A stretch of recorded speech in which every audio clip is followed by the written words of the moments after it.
हाँ, अब हो रही है जी, प्लीज स्टार्ट करें। My name is Sabir Hussain. I am a PhD student in the City University of Hong Kong. University की रैंकिंग भी बहुत अच्छी है, टॉप 50 यूनिवर्सिटीज़ में आती है। तो आज के इस सेशन में जो हमने मेन चीज़ डिस्कस करनी है वो ये कि हम कैसे मोटिवेट हुए, कब हमने स्टार्ट किया अपना जर्नी, और स्टार्ट में हम क्या सोच रहे थे। तो जैसा कि मैं एक बखर के एक विलेज एरिया से बिलोंग करता हूँ, तो मेरे लिए सेम इसी तरह था। बहुत सारे ऐसे स्टूडेंट होंगे जिनके लिए फर्स्ट फीस सबमिशन करना बहुत डिफ़िकल्ट होगा, चैलेंजिंग होगा, लाइक मी। तो मैं बीइंग अ विलेज बैकग्राउंड, तो मैंने अपनी जो एक काऊ है उसको सेल करके अपनी फर्स्ट फीस सबमिट करवाई। तो देन उसके बाद जो है मैं बहुत ज़्यादा खुश था कि मैंने डीवीए में अपना एडमिशन करवा लिया, और जो है सब अपने विलेज मशहूर हो गया। जैसे ही मैंने छठे सेमेस्टर से अपनी प्रैक्टिस स्टार्ट कर दी, और जो है अपने इलाके के अंदर, और फिर ऐसा ऐसा हल्का अभाव बढ़ता गया, प्रैक्टिस मशहूर हो गई। तो ये मेरा जो डिग्री के दौरान मेरा मोटिवेशन था कि मैंने वेटरनरी ऑफिसर बनना है। तो यही सब कुछ है, मतलब मेरे इतने लिंकेज डेवलप हो गए, प्रैक्टिस स्टार्ट हो गई, अर्निंग काफ़ी आना शुरू हो गई।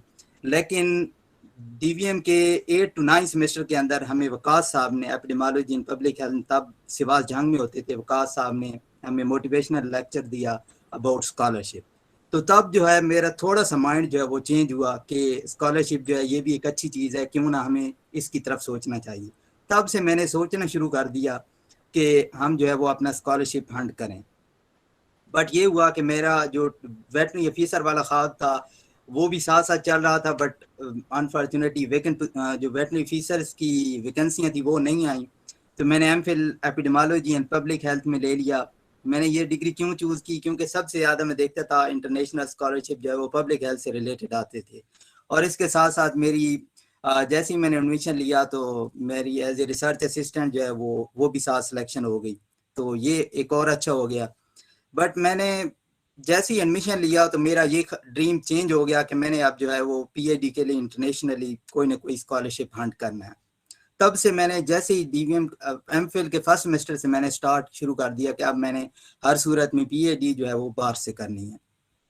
बट सेम इसी तरह के मेरे लिए ये चैलेंजिंग था कि मैं वेटरनरी यूनिवर्सिटीज़ कैसे सर्च करूं, मैं प्रोफेसर कैसे सर्च करूं, मुझे तो किसी चीज़ का आइडिया ही नहीं है।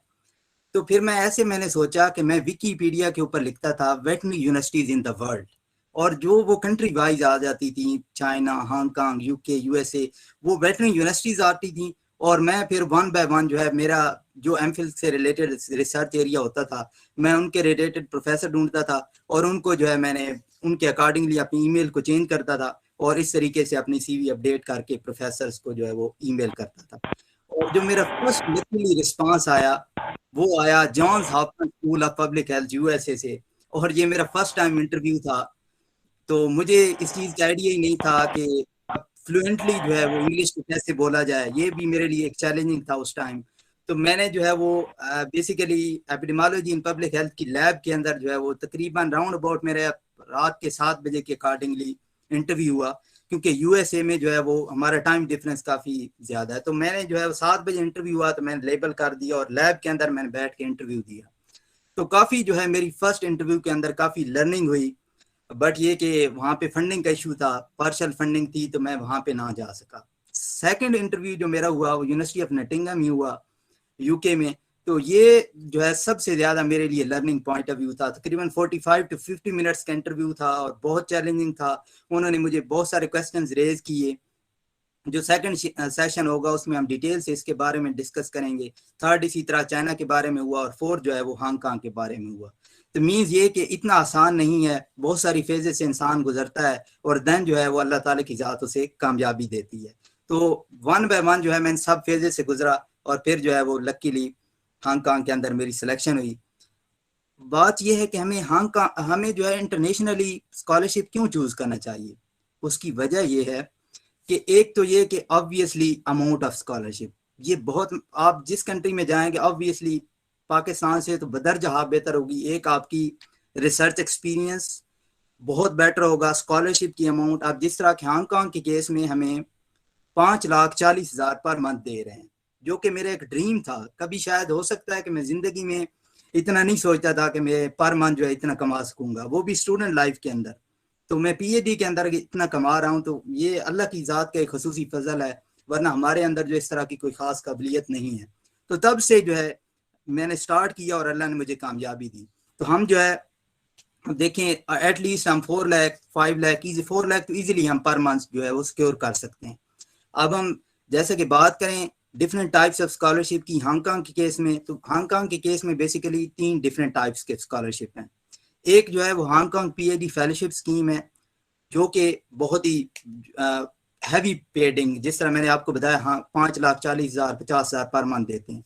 दूसरी जो है वो स्टूडेंटशिप है, उसके केस में आपको 4 लाख देते हैं। तीसरी जो है वो नॉन यूजीसी है, उसके केस में आपको 3,50,000 देते हैं।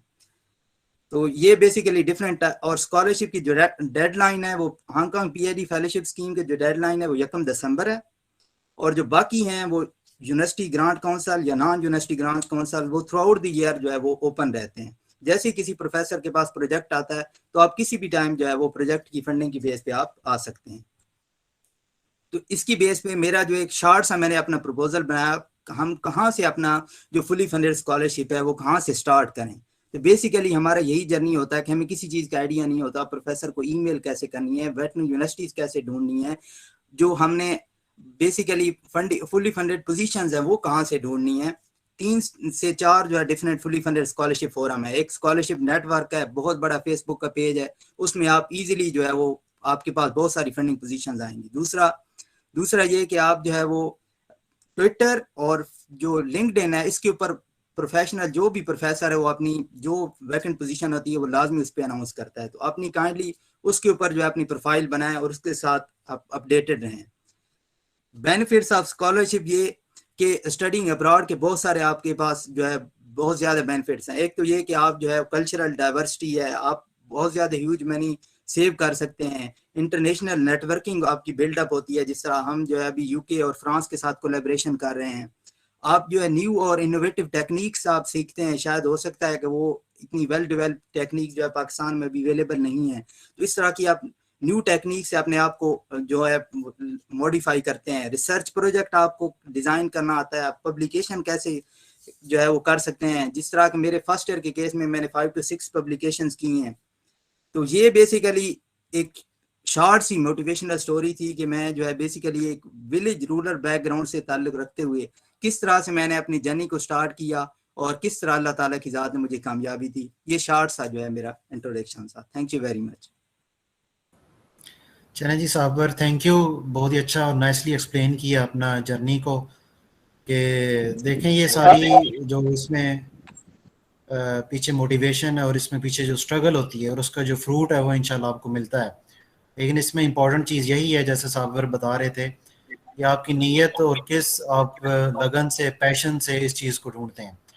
अच्छा, थोड़ा इशू आ रहा है कि स्टूडेंट्स ज्वाइन नहीं कर रहे, तो साबिर ने एक लिंक क्रिएट किया फेसबुक का, तो काइंडली आप उसको ज्वाइन कर लें।